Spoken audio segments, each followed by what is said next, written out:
Problem solve करेंगे students हम introduction to torque और मोमेंट ऑफ अ फोर्स से रिलेटेड। हमारे पास स्टेटमेंट कुछ इस तरह है, a mechanics tightens the nuts of a bicycle using a 15 centimetre long spanner by exerting a force of 200 newton, find the torque that has tightens it. अब इस चीज को एक्सप्लेन करने के लिए स्टूडेंट्स मैं आपको एक डायग्राम शो करती हूँ कि हमारे पास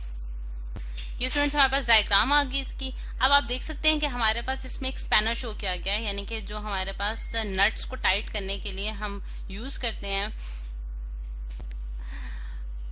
स्टूडेंट्स ये हमारे पास रेंच कहलाता है उर्दू जबान में। आप देख सकते हैं कि हम इसके जरिए जो है वो नट्स जो है वो टाइट करते हैं। अब यहाँ भी एक जो मैकेनिक है वो टाइट कर रहा है नट्स को बाईसाइकिल के by using a spanner of 15 centimetre long. अब यहाँ जो इसका यानी कि आप देख सकते हैं कि हम इसके जो सेंटर पॉइंट जिसे मैंने ओ से डिनोट किया वहां से लेके उस पॉइंट तक जहां हमने उसकी फोर्स अप्लाई किया वहां तक जो डिस्टेंस आ रहा है स्टूडेंट्स वो हमारे पास कितना आ रहा है, इस पॉइंट से लेके इस पॉइंट तक यानी कि ओ से लेके एफ पॉइंट तक जहां हमने फोर्स अप्लाई किया तो हमारे पास डिस्टेंस मैंने आर से डिनोट कर दिया। अब इस तरह हमें ये मालूम हो गया कि आर जो है वो हमारे पास कितना है 15 सेंटीमीटर, यानी कि जिस लॉन्ग जो इसकी लेंथ है यानी कि नट के सेंटर से लेके उसके एंड तक जहां हमने फोर्स अप्लाई किया वो कितनी है स्टूडेंट्स 15 सेंटीमीटर की है। और जो फोर्स हमने इसके ऊपर एक्सर्ट किया है अगर मैं एफ से ही डिनोट कर रही हूँ तो वो हमारे पास कितनी है स्टूडेंट्स 200 न्यूटन है। और हमने क्या फाइंड आउट करना है, टॉर्क फाइंड आउट करना है। अब क्योंकि हम जानते हैं स्टूडेंट्स कि अगर हम इस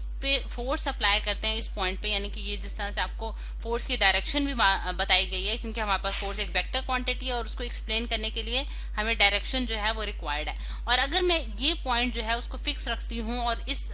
स्पैनर को जो है वो उस पर फोर्स एक्सर्ट करती हूँ इस डायरेक्शन में, तो मैं जानती हूँ कि मेरे पास क्या होगा कि स्टूडेंट्स ये जो है ये रोटेट करेगा, यानी कि इसमें जो है इसमें कुछ टर्निंग इफेक्ट प्रोड्यूस होगा जिसे मैं डॉटिंग लाइन से शो कर रही हूँ। अब जैसे ही अपनी डायरेक्शन से मूव करेगा और टर्न करेगा स्टूडेंट्स तो ये जो टर्निंग इफेक्ट है जो कि फोर्स ने प्रोड्यूस किया है ये हमारे पास क्या कहलाता है स्टूडेंट्स, टॉर्क कहलाता है। और टॉर्क के बारे में जो है वो हमने पढ़ रखा है। अगर अब इसको ये हमारे पास स्टूडेंट्स डाटा कंप्लीट हो गया, अब सोल्यूशन की तरफ हम आते हैं और सोल्यूशन में हम उसका फॉर्मूला जो है वो लिखेंगे। अब सोल्यूशन देखें स्टूडेंट्स हम इसका, तो हम जानते हैं कि हमारे पास सोल्यूशन जो है वो उसमें हमने पढ़ रखा है कि टॉर्क जो है वो हमारे पास फोर्स और मोमेंट आर्म का क्रॉस प्रोडक्ट होता है, यानी कि F इंटू आर जो है वो हमारे पास क्या बनाता है स्टूडेंट्स, टॉर्क बनाता है। ठीक, अब जो टॉर्क स्टूडेंट्स इस पे एक्सर्ट होगा यानी कि उसकी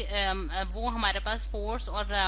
मोमेंट आर्म जिसे मोमेंट आर्म जो है वो स्टूडेंट्स हमारे पास जो है वो परपेंडिकुलर डिस्टेंस होता है। जैसा कि अब मैं यहाँ एक पर्पल लाइन से भी इसको दोबारा से शो करने जा रही हूँ कि आप देख सकते हैं कि अगर फोर्स की जो वेक्टर है वो हमारे पास इस डायरेक्शन में है जो कि ग्रीन कलर से शो किया जा रहा है, ये ग्रीन कलर से जो वेक्टर शो किया गया है ये हमारे पास फोर्स का वेक्टर हो गया स्टूडेंट्स, और ये जो पर्पल लाइन से शो किया गया ये हमारे पास मोमेंट आर्म है जो कि बेसिकली एक परपेंडिकुलर डिस्टेंस होता है। और ये परपेंडिकुलर किस तरह से होता है कि ये फोर्स और ये वाली जो लाइन है इसके दरमियान जो एंगल है वो 90 का बन रहा होता है। ठीक, तो यानी कि स्पैनर के जो आप देख सकते हैं जिस सेंटर पे हमने मतलब कि आपने उसको रोटेट कराना है, नट को रोटेट कराना है जिसे हमने ओ पॉइंट कहा है, वहां से लेके फोर्स तक का डिस्टेंस जो है वो हमारे पास मोमेंट आर्म कहलाएगा जो कि हमारे पास 15 सेंटीमीटर के बराबर है। अब जब हम वैल्यूज पुट करने लगेंगे स्टूडेंट्स तो अगेन हमें ये देखना है कि हमारे पास जो डाटा गिवन है कि उसमें सारी वैल्यूज हमें क्या ऐसा यूनिट में मालूम है या नहीं मालूम। तो इस चीज को देखने के लिए हम क्या करेंगे स्टूडेंट्स, अगर मैं यहाँ से रेस कर लेती हूँ और यहाँ हम उसकी